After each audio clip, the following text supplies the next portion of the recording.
Okay, I think we are live now. We'll just give us a little bit of time to get the people on. Wait for a minute or two. Yeah.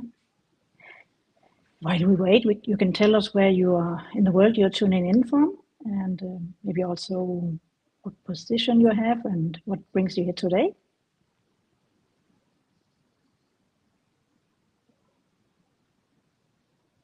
All right.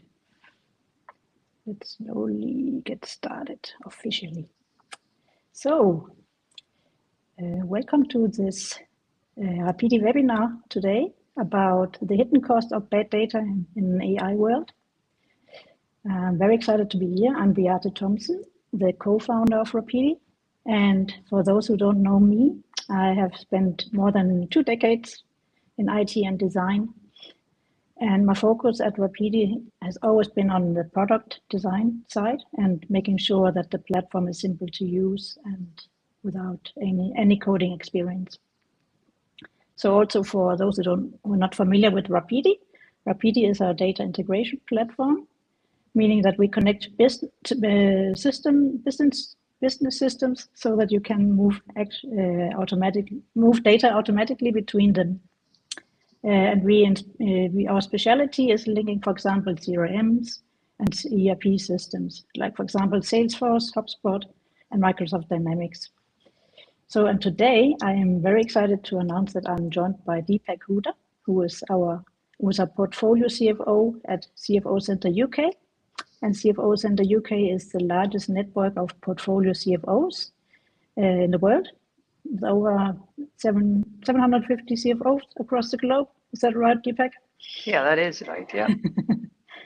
So Deepak has spent many years working with finance leaders across industries, helping them, among others, build financial control, cut their waste, and make better decisions from their data.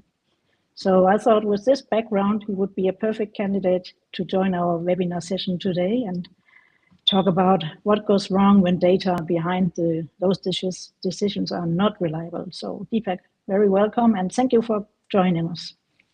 Thank you, Beata, for also giving me this opportunity to come here, and thanks to all the audiences for giving their invaluable time to us. It's going to be a great discussion. Thank you. Yes, it's going to be a very nice discussion. I'm very excited about this. So let me just run through what we will be covering today.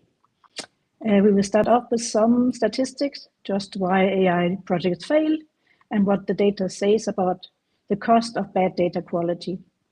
And then we will also look at some real life examples of CRM and ERP alignments and what goes wrong actually there. After that, we will also discuss how AI actually makes it worse. So why AI removes the safety net that manually processes have been built on. And then we want to make it a little bit more concrete by looking at some real world scenarios for concrete costs. And we've chosen manufacturing, distribution, and professional services to outline that. And after that, we would like to come up with a solution of that. And lastly, we will also give our honest opinion about where AI actually helps in the organization and where it still has some lacks and falls short. Of course, feel free to write your comments or your questions in the section here, in the comment section here, and we will try to address them along the way, and if not, in the Q&A section.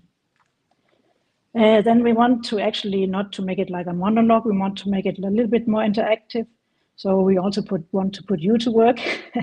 So for now, I want you to think about where does your organization currently stand with AI adoption? So we wanted to give you a take on that, and we should have a poll posted in the comment section here also, where you have some different answers you can give. Like A, we have deployed AI tools and are seeing measurable results. B, we have deployed AI tools but are not seeing the return we expected. C, we are planning to deploy AI tools in the next 12 months. D, we're still evaluating whether AI is right for us. And if it doesn't fit if the answers don't fit you can just put your answers in the chat here. So let's see. We have any? Not yet. Let's move on. So let's start with some interesting statistics.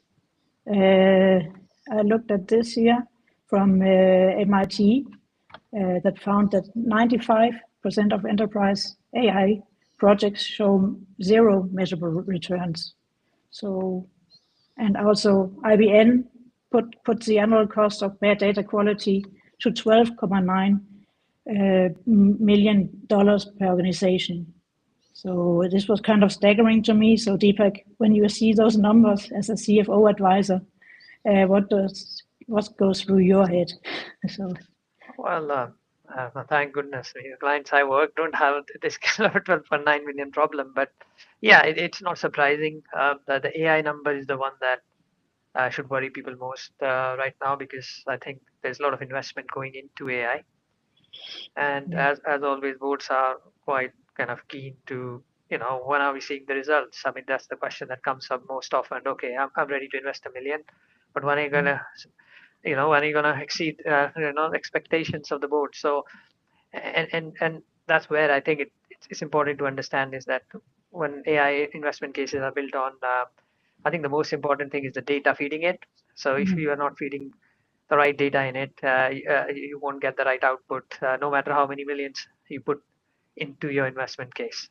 So Yeah, garbage in, garbage out. We've heard this over a number of times, and yeah, that's what it is. yeah, yeah. I totally agree with you. Yeah, that's exactly what we are actually going to dig a little bit deeper on today. The data problem underneath that sits with the AI problem when you have invested in that. So let's take a look at what bad data actually looks like in practice. So here we have like some scenarios or patterns. Deepak, when you're working with a client and you suspect there's a data problem there in the CRM and in the ERP, what signs do you look for?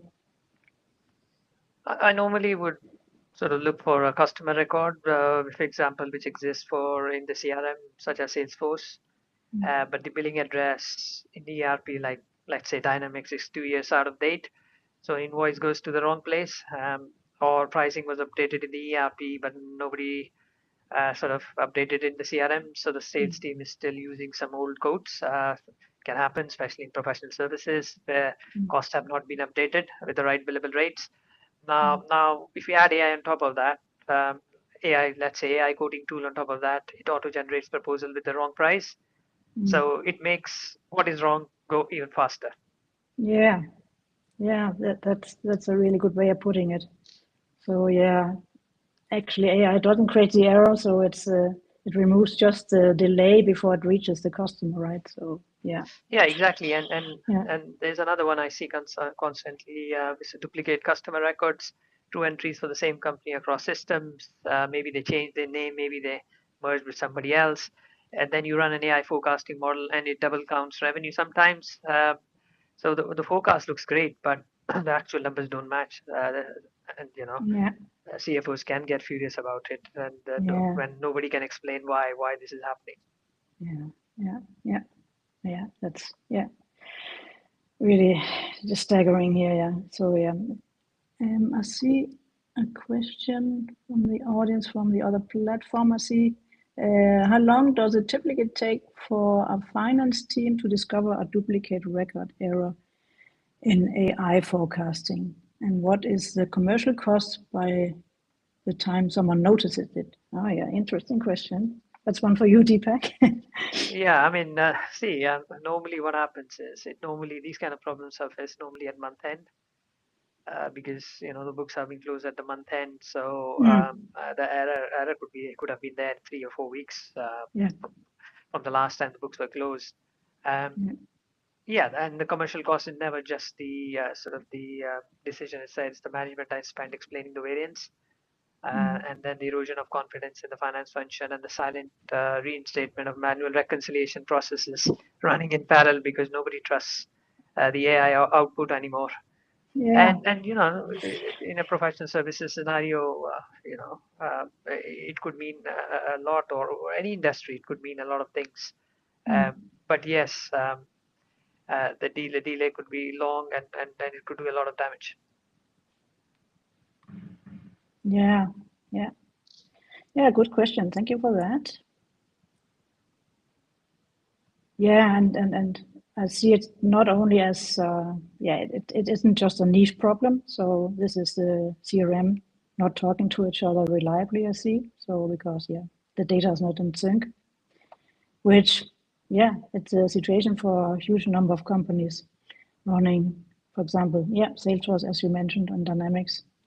Yep. So this is what we had tried to illustrate here on this slide also. So when data flow in your CRM is broken, everything else that you implemented underneath or afterwards is also like broken and doesn't give the right results, right? So so Deepak, there's a version of the AI story where AI fixes data problems, better pattern recognition and cleaner outputs, they say. But why isn't that happening in real life? I think AI tools like Copilot, even Einstein, used through Salesforce or any other third-party analytic platform built on one assumption, that your data is clean and connected. They're not really auditing your data. They are consuming it.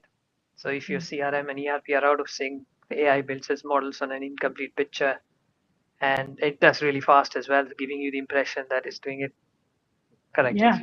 Yeah. And it tells you it has been done, then nothing has been done. So Yes. And at speed, right? So Yeah. Among the several reasons you're putting AI in place is to work at speed. You would like to move away from manual processes to a more automated one. You move faster with AI though, and so the mistakes as well move very fast as well, along with everything else. Yeah.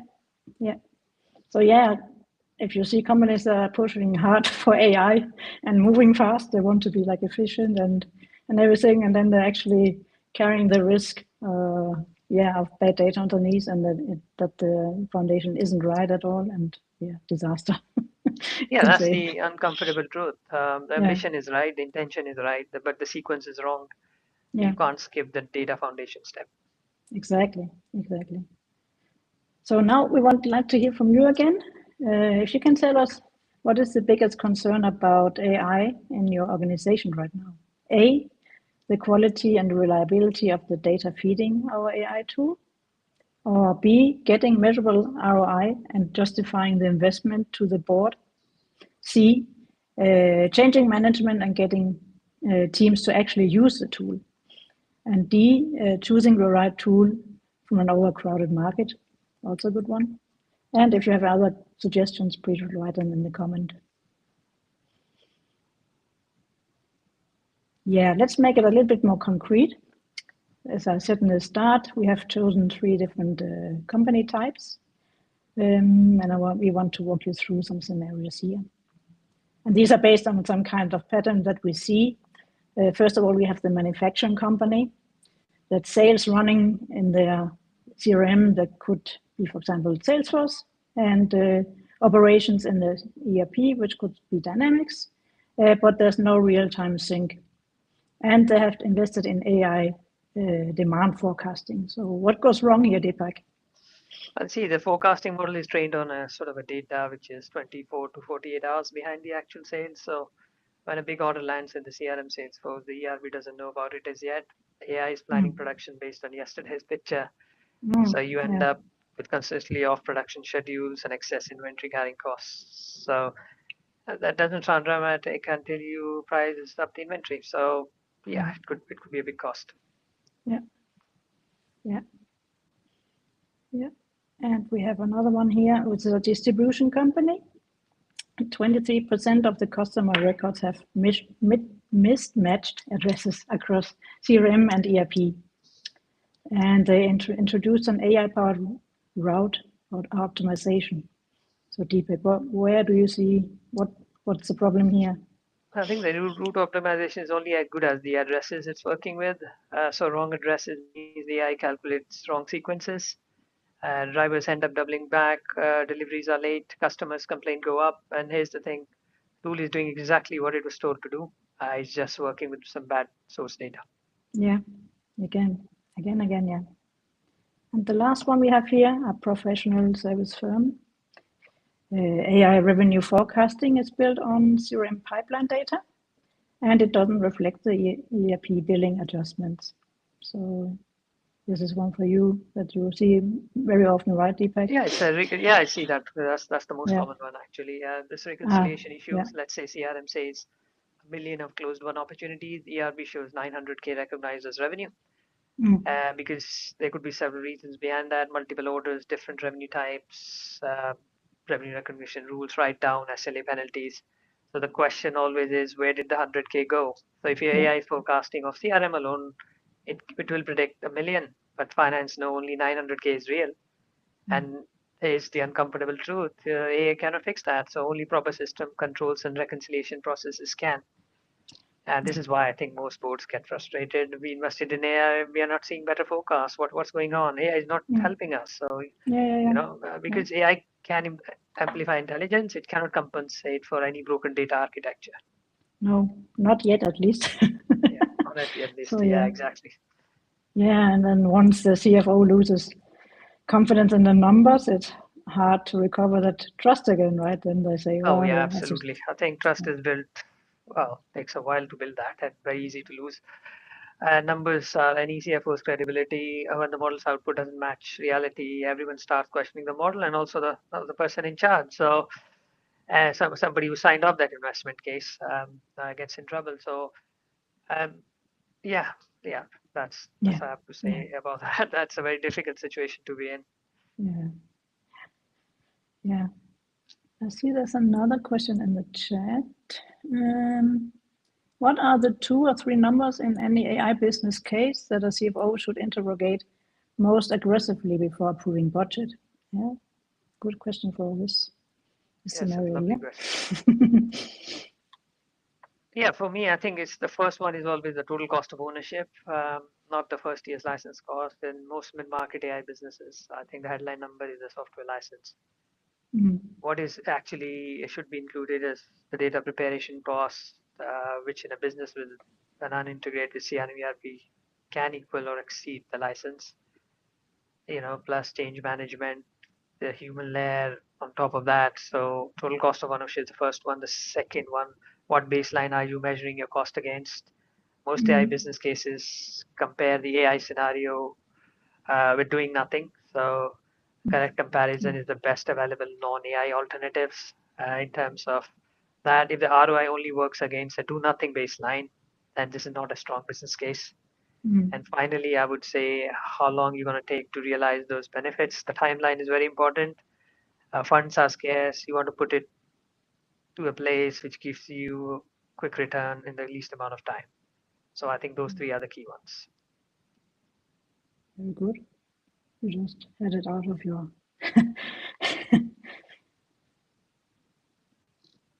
Yeah. Let's see what we can do about everything here.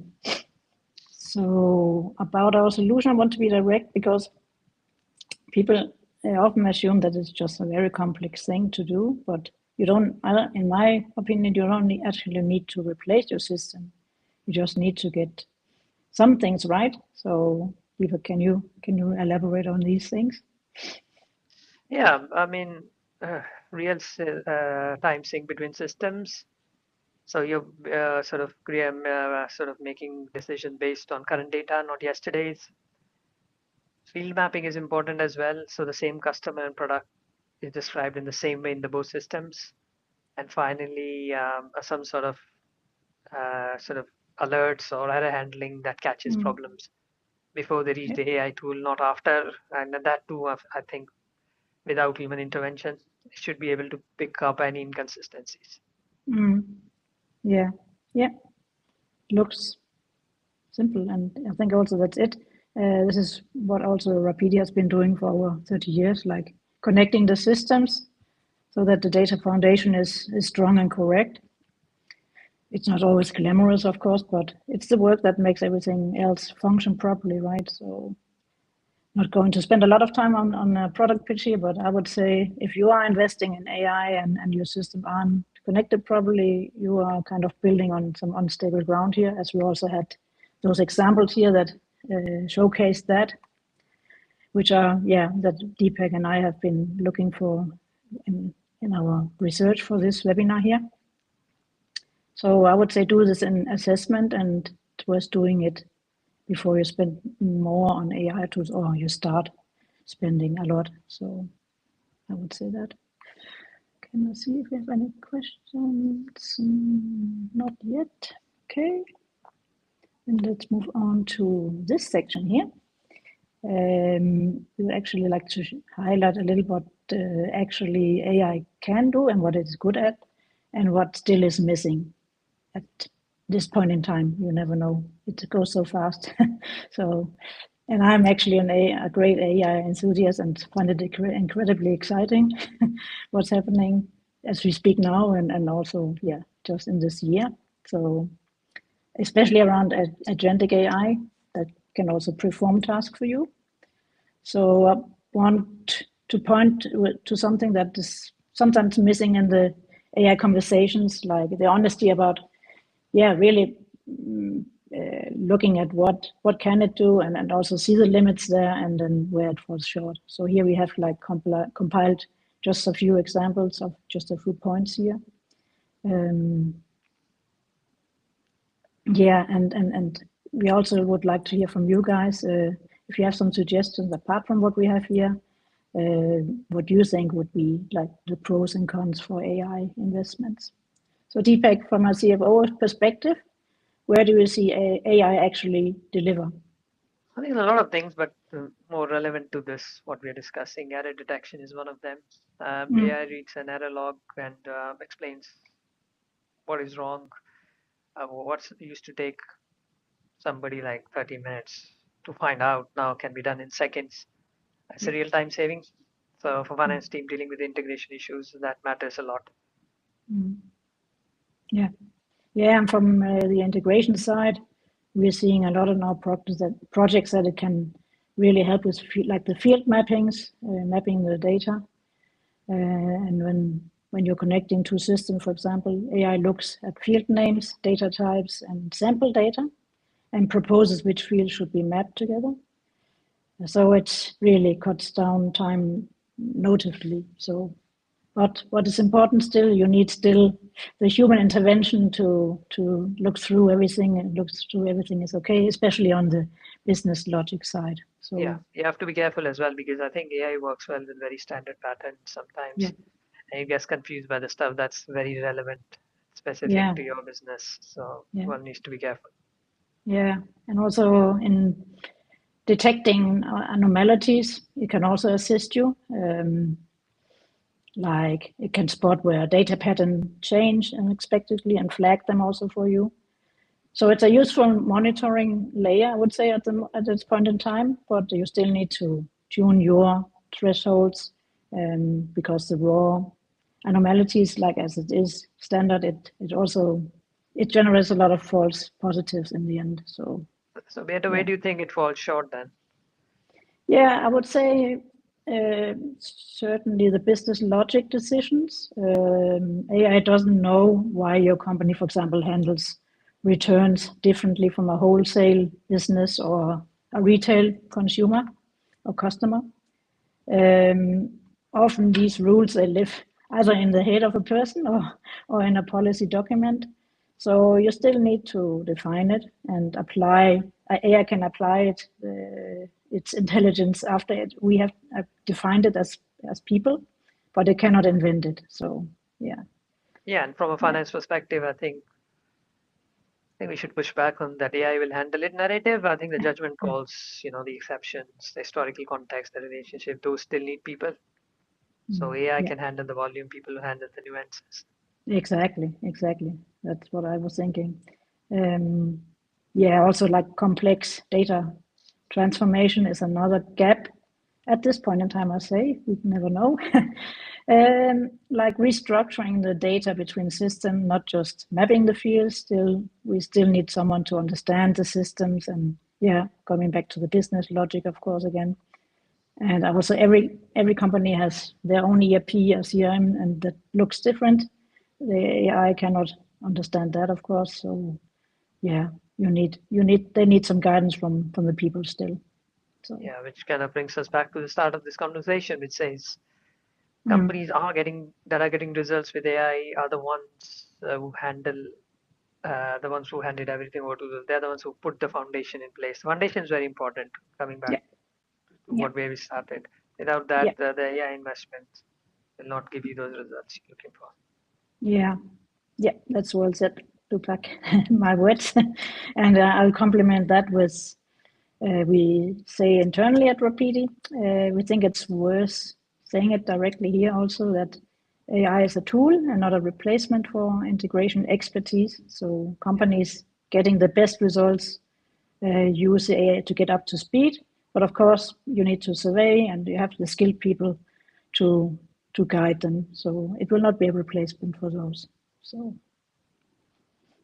let me check if we have any suggestion in the chat. Doesn't look like it. So Deepak, before we go into this nice slide here, Deepak, final question. If someone watching this as a CFO or operational leader also, and they're not sure whether their data is AI ready, what should they do first? So I think what they should do first is, I would almost turn into an analyst. So, I'll take out same revenue numbers from my CRM and ERP and compare them together side by side. If they match, you are in a stronger position than most. If they do not, and in more than half of the businesses, they will not. What you're looking at is not an accounting issue. It's the foundation which your AI investment is currently been built.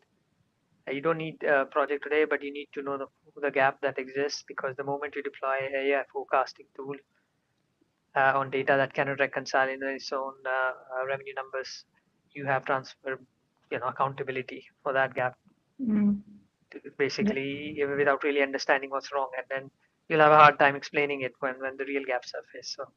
So better do the like they say, do first things first. So this is the first thing first. As per the 7 habits of highly effective people, I would put this as a priority. And we can, if you need some guidance, we can actually definitely help with that. And also for those who are attending this webinar today, we offer a free data quality assessment for you.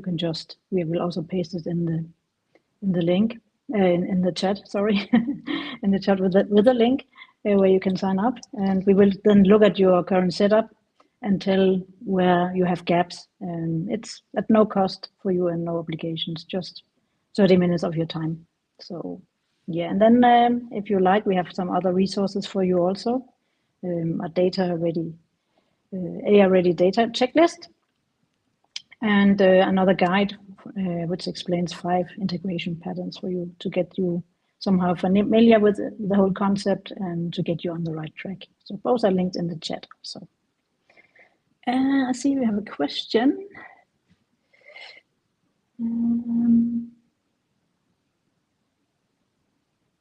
How long does it typically take for a finance team to discover a duplicate record error in AI forecasting? And what is the commercial cost by the time someone notices it? I think we covered it before. Yeah, I think we did. We did. Yeah. You can just, quickly. Well, I think it's always too late. That's what I found out, because the systems are not talking to each other in real time.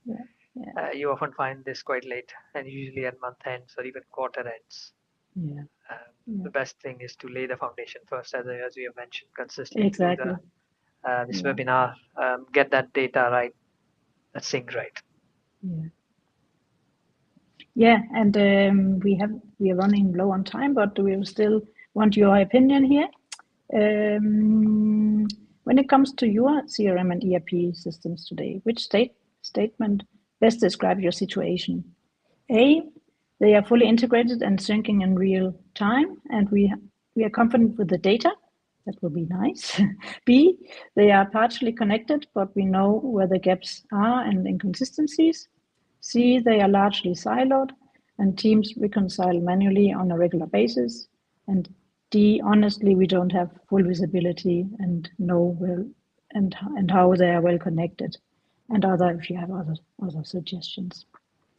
So, yeah. Before we get to the questions, I hope there are some. We should quickly let you know that we have another upcoming webinar in April with me and Deepak, and this will kind of be a continuation of our discussion today about AI and ROI. So we will leave the link below also in the comment section, so please feel free to register.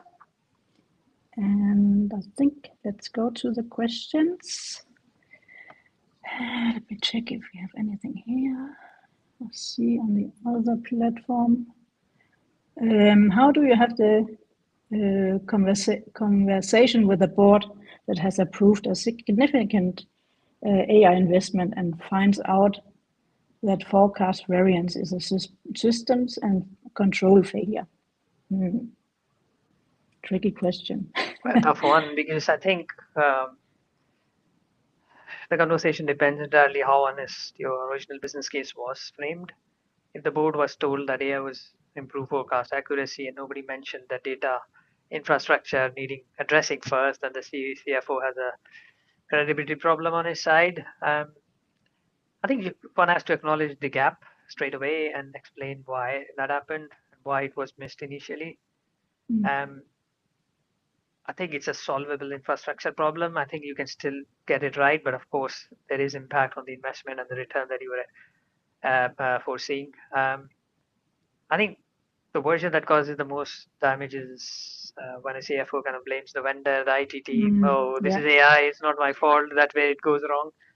Because the CFO owns the outcome. No, he should have been more careful, and he should have explored these. And that's why I think, coming back to the start of the webinar, data, absolute critical. So boards will forgive a problem that is owned and fixed, but they rarely forgive anything that is explained away and the owners put on something, IT, AI did not I hear that integrate also properly. often. So stay away from that, own the outcome and fix the problem. That's what I think CFOs do. Yeah, I see that also. I'm totally with you. One last question before we move on. If you could give every CFO in this session one thing to do in the next 48 hours, what would that be? I think I mentioned that before. Look at your CRM, ERP, try and reconcile it and see whether there are any potential gaps, because I think CRM drives everything in the organization. To me, if it's like a tap, if the tap turns off, then everything stops. So I think paying attention to that and just recognize the gap first, try and find if there are any gaps before you put any AI integration tools in it. Yeah, exactly. Yes, it comes also down to one thing, the data. Yeah, absolutely. So, okay, we are about running out of time here, so just quickly want to let you know we have a feedback form also that we also leave in the comment section, where we would really love your feedback and see if what could be a next upcoming session, if you like the format or if we should do it a different way. So please let us know. It would be really nice. And I think that's it for us today. I thank you very much, everybody, for attending. And yeah, feel free to follow us and connect, both of us. I have left the link here in the slide that you will get also afterwards. So feel free to connect and reach out if you need anything. And Deepak, thank you very much for joining me today. It was very interesting. And thank you. Hopefully we will have a good next round in April around the next topic. Yeah, that's a very interesting topic, the return on AI. I think, and I'm sure we'll love to have the same audience and many more on it. So just thank you to everyone.